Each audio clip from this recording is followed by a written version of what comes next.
Mahigit 100% na pagtaas sa kaso ng dengue sa Region 2 na itala ngayong 2025 kumpara noong nakaraang taon.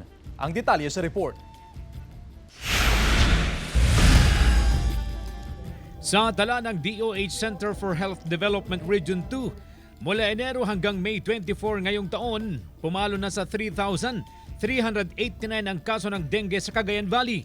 Tumaas ng 102% mula sa 1,678 na kaso sa parehong panahon noong nakaraang taon. 11 ang nasawi sa dengue mula Enero hanggang Mayo ngayong taon, mas mataas kumpara sa 5 lamang na naitala sa parehong panahon noong nakaraang taon. Sa Dagupan, puspusan ang isinasagawang misting operation ng City Health Office sa iba't ibang paaralan bilang paghahanda sa nalalapit na pasukan. Simula May 28, nasa 90% na ng mga pampublikong elementarya at sekundarya sa lungsod ang napuntahan ng autoridad para sa misting operation. Layon daw nitong maiwasan ang pagtama ng sakit na dengue sa mga guro at mag-aaral sa bawat paaralan. Dapat maglinis tayo, hindi lang sa ating bahay, kundi sa ating kapaligiran. Taon-taon isinasagawa ang misting operation ng lokal na pamahalaan.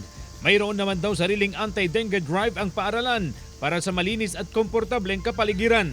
Ang SALG at saka yung YESO, nagtutulungan sila, pati ang Girl Scout Boys, nagtutulungan silang linisin talaga yung school ground para iwas dengue. Isang dengue sa mga binabantayan na sakit ng Health Authority, lalo na ngayong tag-ulan, kaya todo bantay rin ang mga magulang sa kanilang mga anak. Tulad ng 6 na buwang anak ni Jenny Lynn na ilang araw nang inuubot sinisipon at pabalik-balik din ang kanyang lagnat. Mahirap kasi sa panahon ngayon yung dengue, tag-ulan na kasi.